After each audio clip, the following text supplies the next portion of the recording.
my heart goes out and it says, come and feed them beans. I can care less. Got him! Got him! Feed them what? Feed them what? What? What is up? YouTube. Hey, check this out, man. I'm over here man, these computers, I got these computers on smoke time. We pushing overtime, man. I'm working the living mess out of these. Hey, don't forget, I'm uploading videos and stuff to the police beatdown. Oh shoot, this should be like this. I clicked on something. Police beatdown. Oh man, is that right? Hold up. I thought it was one. It's showing on the back. 159 subscribers. Y'all hit that subscribe button, hit that bell. Go to Beatdown now. Check out in the links below our description area. Or leave me a comment. Leave us a comment saying, I can't find a new channel, Uncle Mike. I'm trying to help support. Help me to help you. Help me to help you. If you want to subscribe, what you got to do is go over there and click a button, man. Man. So we can help some people, man. Oh, man, that remind me, man. We got, yeah. Nah, homie. Anyway, check this out, man. Jury exposes why Diddy might walk free sooner. Now, I'm hoping that is bullshit. Yeah, it gotta be. But I'm just gonna check it out just in case, because I don't want no surprises. You shouldn't want no surprises either, because you know, me and you, Uncle Mike, I'm on your side. Shout out to all the survivors, man. Shout out to all the survivors. That's real talk. My mother and father, high school sweethearts, all I saw was love from my father to my mother. My aunts, my uncles, we ain't had no drama in that. Well, we probably, it's always one. But no abusive type stuff. You feel me? But when it was time to lay the hammer down, baby, oh my God, shut your mouth. Get out of here. Man, get out of here. Hey, hit that subscribe button, baby. If you don't hit the subscribe button, you can go home. Go home. Yeah, y'all ready? Hit that subscribe button, give them a thumbs up. Hit that subscribe button, hit that bell. Let's check this bad boy. This is absolutely shocking. Not only has Donald Trump revealed to the press that Diddy is asking for a presidential pardon for his crimes, but now a juror who is part of the jury for the trial is claiming that Diddy could walk free pretty soon for some truly bizarre reasons. To prove that it was like a criminal enterprise was a very high bar. George was a juror in the Sean Combs criminal trial. After sitting for nearly 2 months, listening to 34 witnesses, he found out he was an alternate and sent home at deliberation time. So what did you think of the verdict then? I understood the verdict. What would you say to those people who think that the jury got it wrong? The charges of trafficking, they were more difficult and the standard of proof was very high. When the judge said 50 months, the entire courtroom seemed to hold its breath. Damn. For a split second, even the sound of camera shutters faded. Sean Diddy Combs, once one of the most powerful figures in music, sat motionless. His shoulders slumped slightly, his eyes fixed on the table in front of him. This was it, 4 years and 2 months behind bars. But in that moment, as the cameras captured every blink and every sigh, one question echoed in everyone's mind. Would he really serve the full term? The answer, as with most things involving federal law, is complicated. The short answer is probably not. If you want the long answer, we're going to tell you exactly how he's going to do it, according to the experts.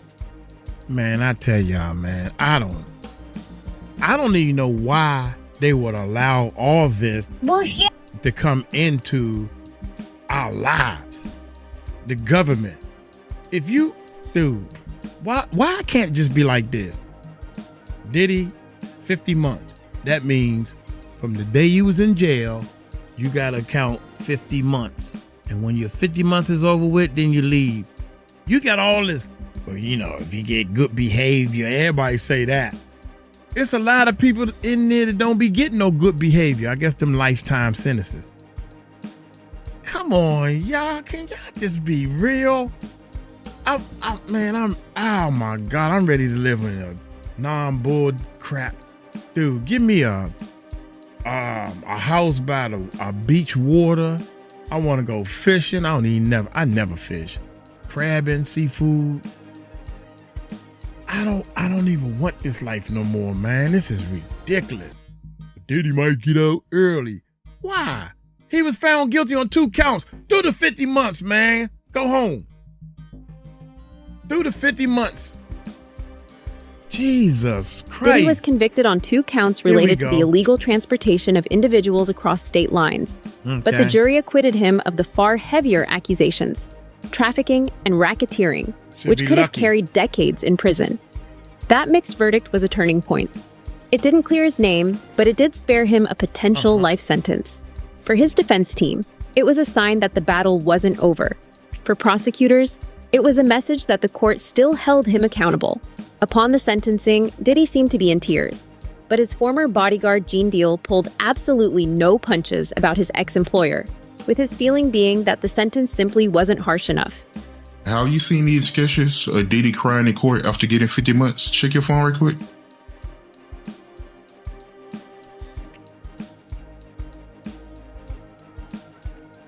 Man, looking at these pictures, Diddy in court, the artist got him, looking at these pictures with Diddy in court, bruh, the artist got him crying. The artist got a hold in his head. The artist got him dropping to his knees at the time of the verdict, crying on the chair.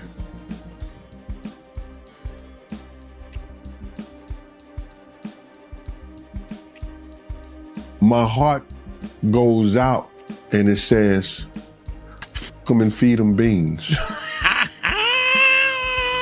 I can care less. Got him! Got him! Feed him what? Feed him what? Whoa! Whoa! That's what Gene said. Feed them beans. What?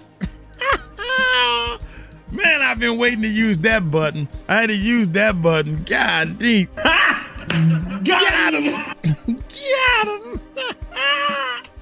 My heart goes out and it says, come and feed them beans.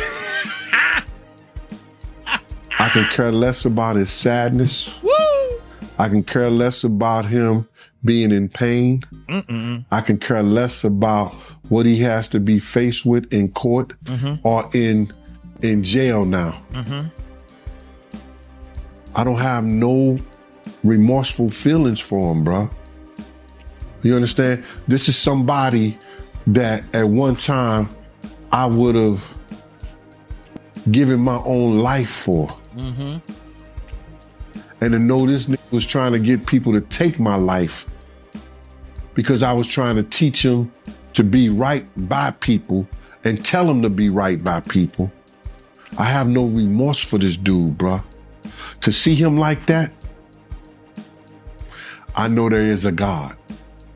And you can feel all the way you want to feel about me. You can say whatever you want to say about me. But karma is a mother. I'm going to be totally honest with you. I don't have no sympathy at all. Because I know he can play all the games he want to play.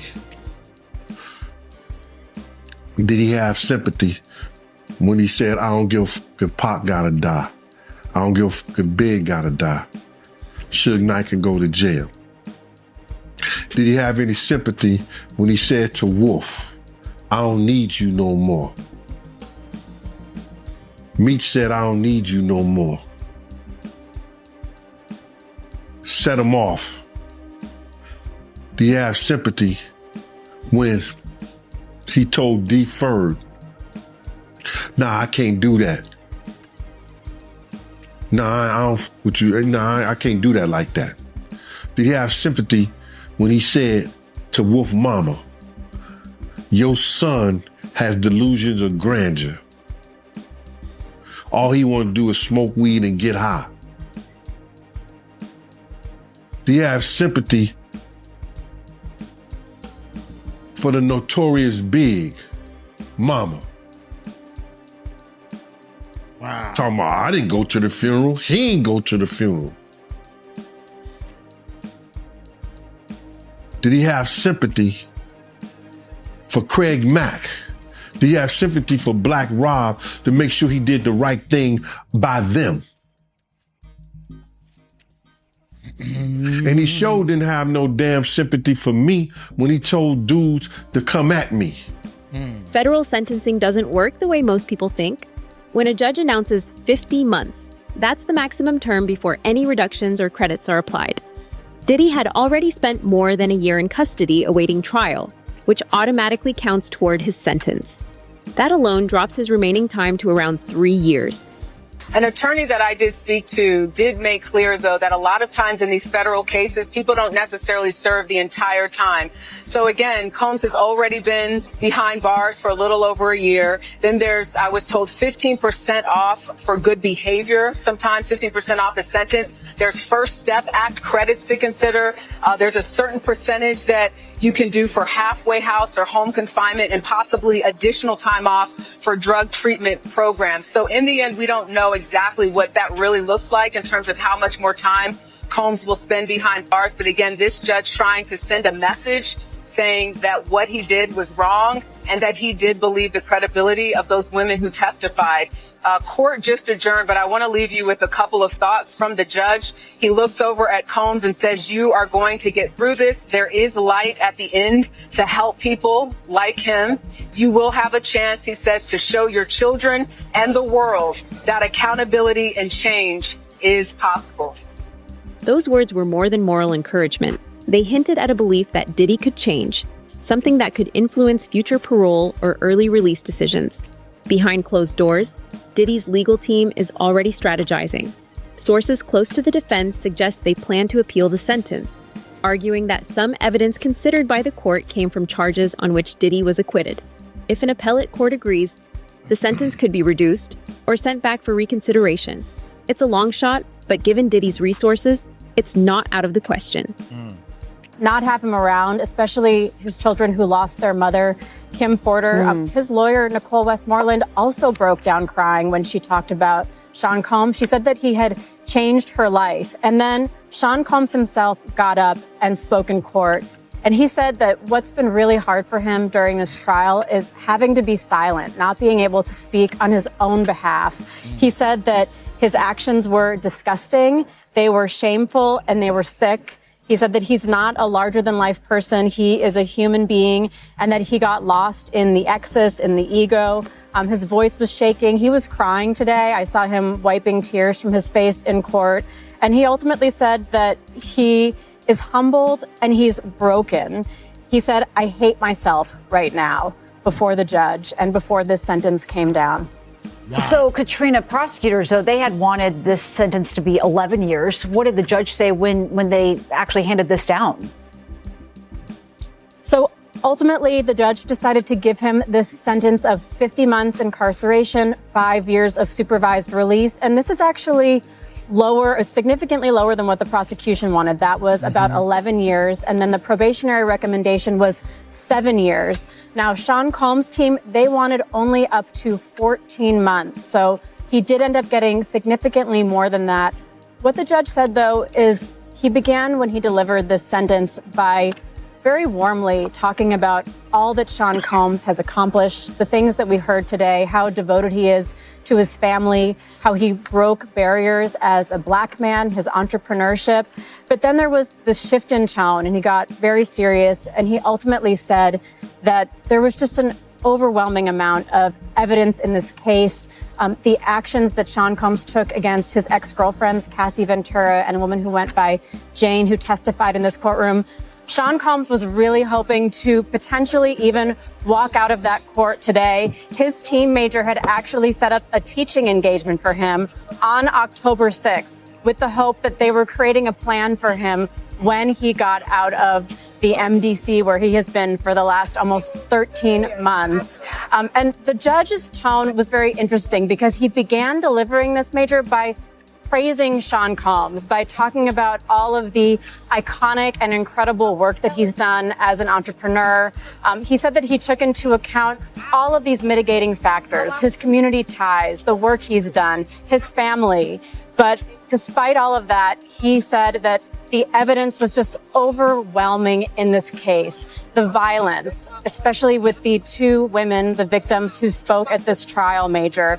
He said that for deterrence, it was important that he give a substantial sentence here to show that exploitation and violence against women are met with real accountability.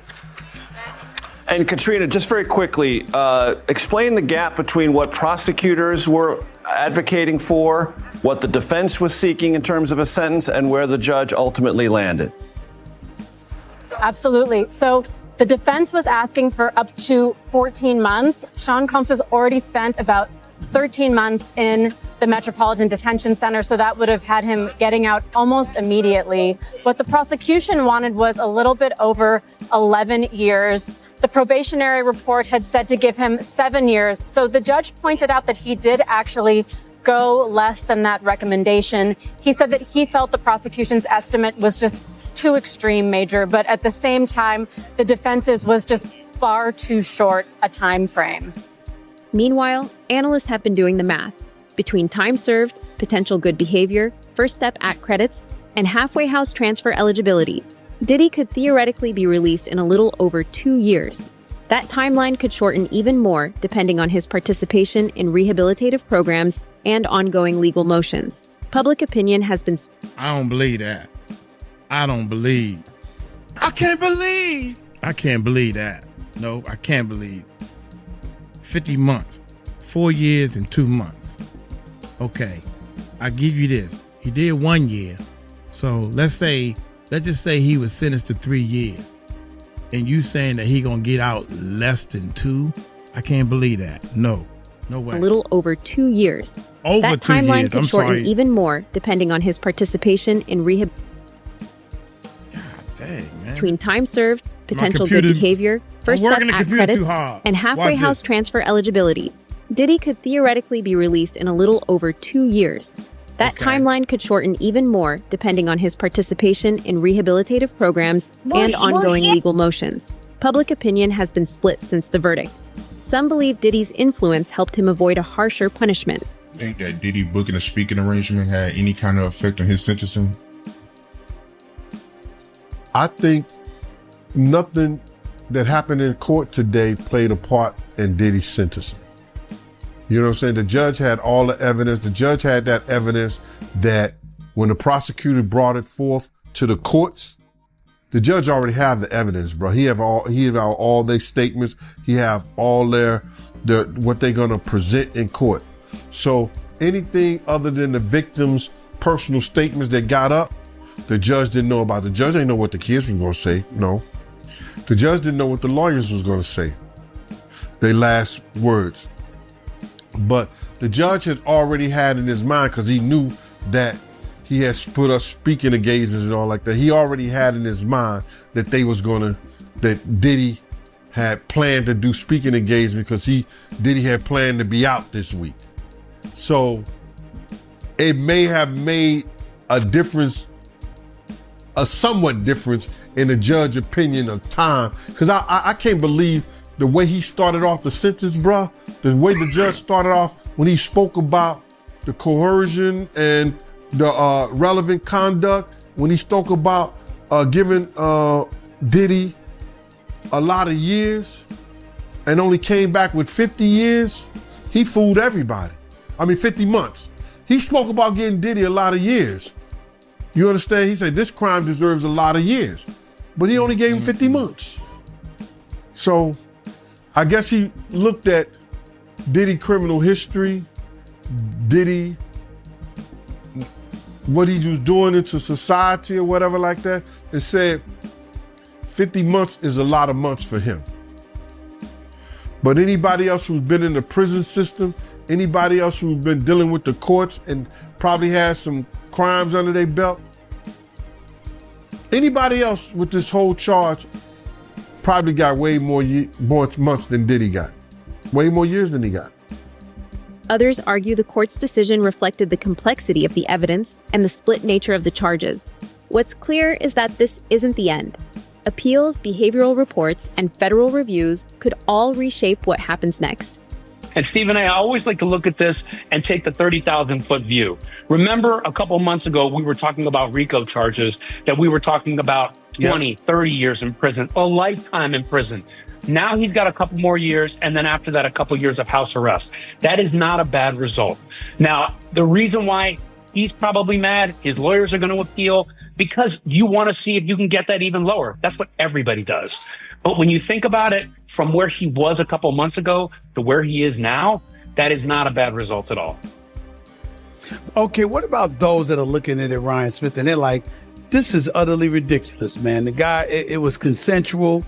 The women agreed, and they're adults, etc. Why is he even facing all of this? What about those who are making that argument? Because there are those that were sitting outside the jail, outside, the courtroom and what have you, and they were making such proclamations. What level of validity gets attached to that? I will take back and say, yeah, he was acquitted of many of those charges, but what he was convicted of was transportation for prostitution. And you know what? That evidence was crystal clear. It was crystal clear that people were making calls and saying, hey, you, go from this state to this state to engage in prostitution. Go from this state to this state to do that. That's a clear violation of the law. That's exactly what prosecutors charged them of. That carried certain penalties. And for everybody, and look, I understand how people think, well, he wasn't convicted of the top charges. They're trying to get him somehow. I would just back that up and say this. There are many things in this case that he was acquitted of, most of which carried most of the time in prison. What he was convicted of was the smallest stuff. For now, Diddy's world is drastically different. Gone are the private jets, studio sessions, and flashing lights. His daily routine is structured, monitored, and quiet. Those close to him say he's spending his time reading, writing, and participating in counseling programs. A few insiders claim he's focused on rebuilding from within, mentally, emotionally, and spiritually. But many legal experts still feel that though the sentence may be short, it is not a failure of the system. But the judge alluded to his violence against women. And I'm saying to myself, was that a part of the charges that were leveled against him? Was that what he was convicted of? Because I don't recall that being the case. You bring up a great point. And right there, you're giving one of the defense's arguments on appeal. They're going to argue that the judge was being a 13th juror here, and here's why. He was convicted on the he was convicted on the transportation for prostitution. Okay. He was not convicted on the coercion for sexual conduct. He was not convicted on racketeering, but the judge, I thought, made it interesting when he started bringing up statements about Jane and how Diddy's conduct was relevant to all of this in the sentence and how Diddy coerced her into these different situations. And that is part of what he wasn't convicted of. So naturally, the defense looks at that and says, oh, whoa. Part of this sentence that you're given here is based on something that he wasn't convicted on, and you cannot do that. Now, what the prosecution is going to argue in all of that is say, A, the judge has discretion in what he wants to do. B, the judge is making statements about what he believes is all part of this situation. He mentioned that Diddy was no ordinary John. He mentioned that he wants to deter this kind of conduct. He mentioned that he's worried that Diddy might go and do things like this again if he just lets him off with a light sentence. And all of this is part of the argument that the judge was sharing with the court to try to suss out for everybody why he came to this sentence. And both sides said that he was a violent person. Both sides, Diddy lawyers said that. So you got to add a little bit of months. Probably that's why the 2 months is on there. After the sentencing, Diddy's legal team wasted no time shaping the next chapter of his story. Within days, they submitted a formal request asking Judge Arun Subramanian to recommend that Diddy serve his sentence at FCI Fort Dix, a low-security federal prison in New Jersey. Their reasoning was one of strategy and survival. Diddy's attorney, Tenny Garagos, told the court that Fort Dix offered exactly what her client needed: a full residential drug treatment program and access to family visits. She argued that the environment there could help him rebuild himself mentally and spiritually, while keeping him close to his family and legal team in New York. It will allow Mr. Combs to address his struggles and focus on rehabilitation, the letter stated. I have you. I only have a little bit of time left. I got to switch gears real quick to Diddy. So he is asked to be sent to a low security prison out in New Jersey for where he will serve his, prison term. 4 years, served already 1, so 3, maybe out in 2.5. Do you think he's going to get that request? Do you think he's going to serve it at this low security prison in New Jersey? It seems like the logical place for him to go. I mean, you've got, based on all of the factors and everything else that goes into the Bureau of Prisons, when they get the file, so to speak, they get the PSR, which is the pre-sentence report. They have a certain criteria, and a lot of that criteria has to do with geographic location and then the severity of the sentence and the charges. All of that would tend to lean towards the placement at this New Jersey facility. So I would say on a bell curve, 80% shot. And chances he has a successful appeal, either a new trial or the sentence being adjusted? I've had this argument with his team and people not on the team, and I don't want to reveal the work product, but I will tell you my reaction to this sentence was that because the judge accepted the sentencing guidelines and then went under it, and he accepted the sentencing guidelines that probation said, which was 70 to 87, I think, but went underneath at 50, it makes the appeal on the sentence tougher. I still think there's a whale of an argument on the Mann Act itself as applied, that the idea of having a prostitute cross state lines in order to film them and not have, I don't think by any stretch of the imagination that's what the code section was designed to prevent. For Diddy's defense, it's the ideal setting for someone trying to prove he's serious about change. Many big figures in the industry, such as the likes of Suge Knight, have come out in support of Diddy, saying that he should be allowed to build himself back. But at the end of the day, I still think it's fair that public got less time because the other people who's involved in this case, other executives, other people, they didn't get punished at all. They walked away untouched. So in society, it's a fair side and it's a bullshit side. I know this. I never got the chance to put on a real defense. I had a paid attorney was fired by the judge to give me a public pretender, and so I could not fire that man. And that man told me that I had to take a deal because I went to trial, I was going to lose. It threatened me to take a deal, and so, many other people. But that's just how it goes. One thing we got to learn how to do is enjoy your own motherfucking life and fight for yourself. And you don't have to wish bad on others to make yourself better. So it's a great day for the Combs family. It might be a sad day for the victims. But all in all, we had to take this time and improve ourselves. We had to take our situations and look at the situations where let's take this time to rebuild hip-hop. The final decision from the Bureau of Prisons could come within weeks. If Fort Dix is approved, Diddy's transfer would likely happen quietly, without cameras or media coverage. From there, he'd begin his journey toward release, step by step, credit by credit, under the watch of federal supervision.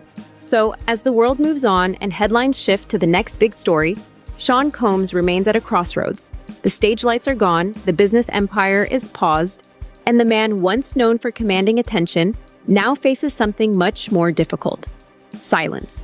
But somewhere in that silence, there may be a chance for redemption, and there will still seemingly be victims waiting for justice.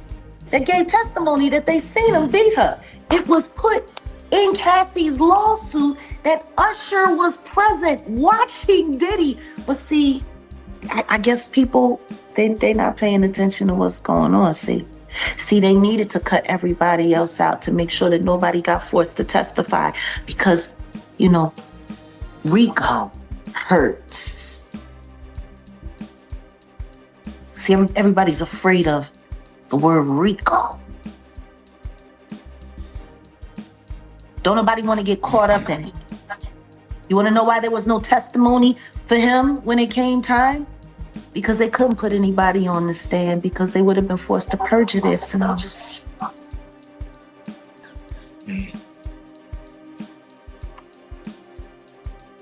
Like, have we gotten that stupid in America that we just fall for whatever lie there is? Like, the man sat there and lied and said he never did anything wrong to that girl.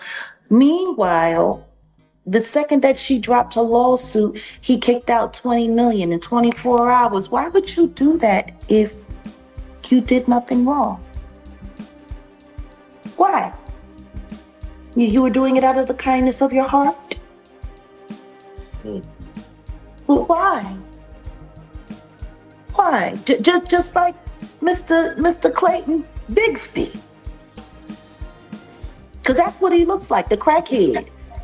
That Dave Chappelle used to play on the show, the Clayton Bigsby. He looks just like that to me. I'm sorry, I don't care how magnificent you say your penis is. I couldn't make it past the look of your face, sir. Cassie would have needed to be high on all of the stuff in that baby oil and everything else, y'all, to be able to make it through you. Or maybe the diddler really chose him because he wanted to make sure there was somebody there that was uglier than him. Whether he emerges as the same man who entered or someone entirely different, only time will tell. Do you think this was a fair sentence for Diddy? Did he deserve more or less? Let us know in the comments, folks.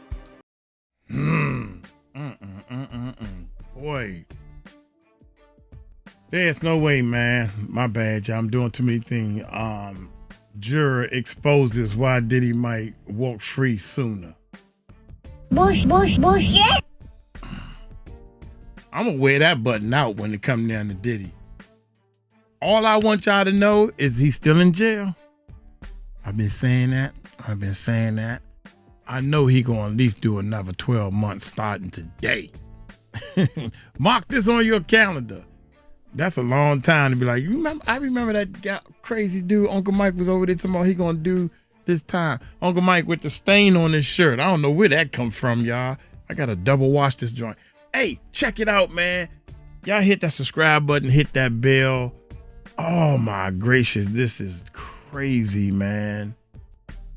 Diddy, I really don't think Diddy had any problems in jail, like getting beat up or Gary gets shanked, even though the lawyer said that. He said that out of his mouth. We're afraid out. You know, the way you saying things, really? Did he? Hey, I don't have nothing to do with the jail. This the judge. I don't have nothing to do with the jail. It's a terrible jail. Hell, all jails is terrible. That's why Uncle Mike allergic to him. But I know one thing. You need to make sure you don't end up there. So now that he's doing this little stretch, when Diddy get home, boy, he might be mad and want to get back at anybody right now. But when you get home and you start seeing your loved ones and think about all the time you miss, that'll discourage you right there, bruh. That would discourage you from hurting anybody. You shouldn't be hurting nobody anyway. God dang. Y'all let me know what y'all think, man. Let me know what y'all think in the comments.